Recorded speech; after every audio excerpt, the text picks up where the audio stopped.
So we're going to look now at concentration, and concentration is how much solute is dissolved in a given amount of solvent, and we will most often look at solution.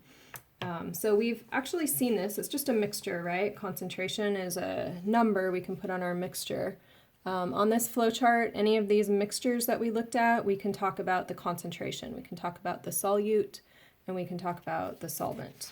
So we're going to do that in this chapter in a few different ways. So looking here at my beaker in the middle, 5 grams of calcium chloride gets mixed with 50 mils of solution. So there's my solute, and there's my solvent, and I have maybe a beaker that looks something like that.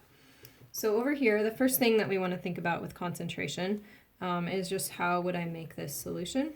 So I would take my 5 grams of calcium chloride, chunk of solid, put it into my beaker, and then I would fill up the volume until I got to that 50 milliliter mark.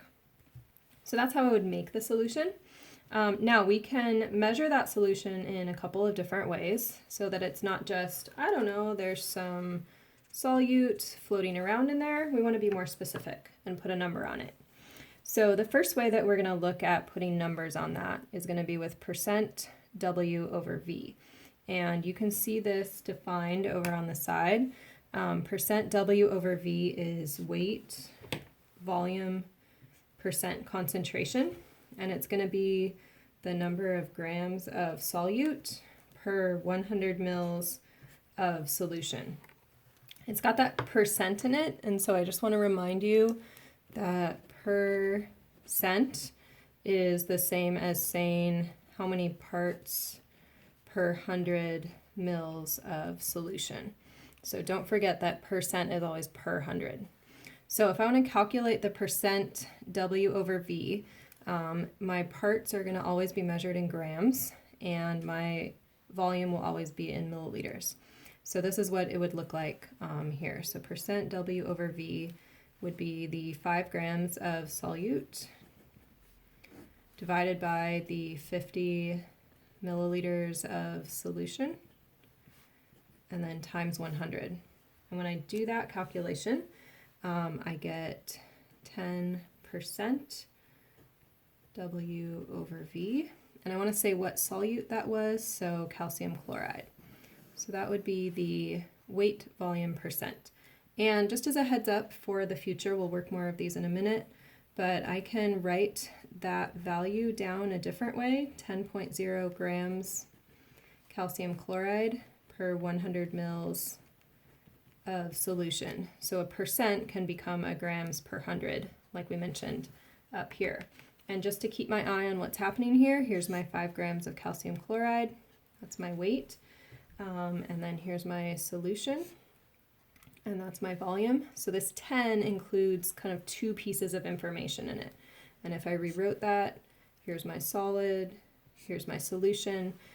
So it's a way of relating concentration is always solute and solution, which includes your solvent. So that's one type of concentration calculation. The other one that we're going to look at is molarity. And molarity relates the moles of solute to the volume of solution that it occupies. And that would be measured in liters. So we will always see moles per liters, and that might require some unit conversions. So if we have this solution in the middle and we want to calculate the molarity, then I want to look at the units first. I see this is grams, but I need it to be in moles. This is milliliters, but I need it to be in liters. So I'm going to convert those to start with. So 5.0 grams of calcium chloride. I want to convert that to moles, and so you have a computer in front of you maybe. We want to look up the molar mass.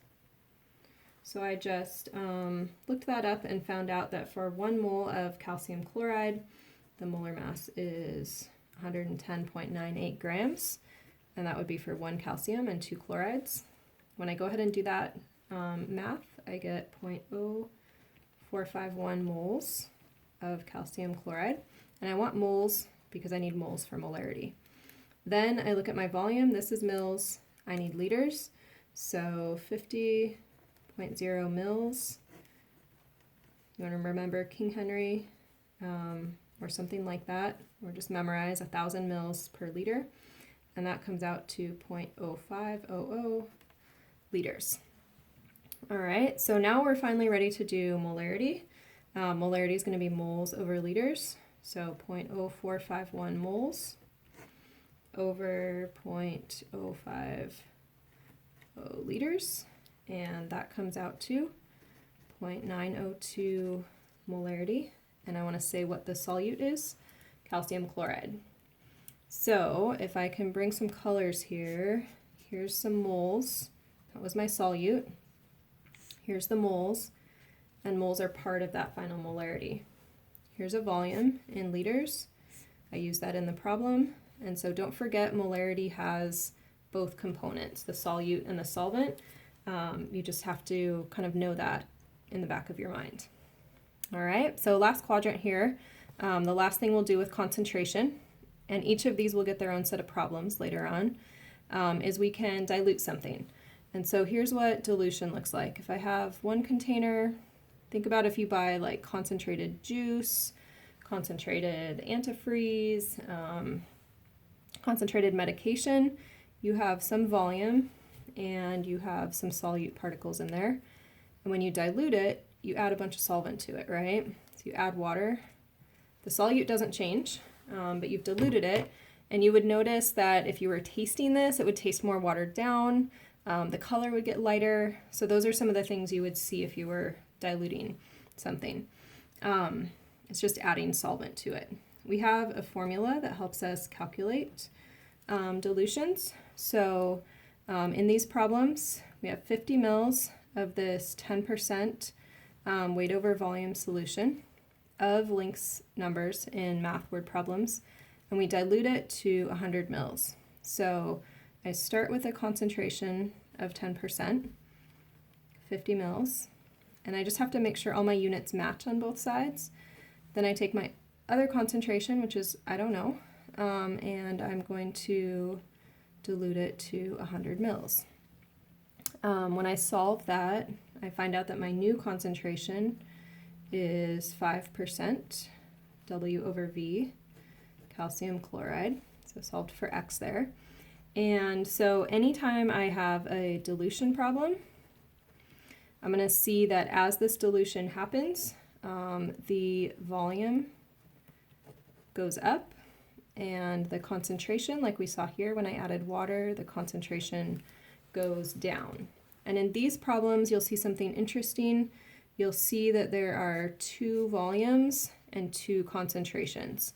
So that's something to look for in a dilution problem. So if you have this beaker of stuff, you can find the weight over volume, molarity, or you can think about diluting it.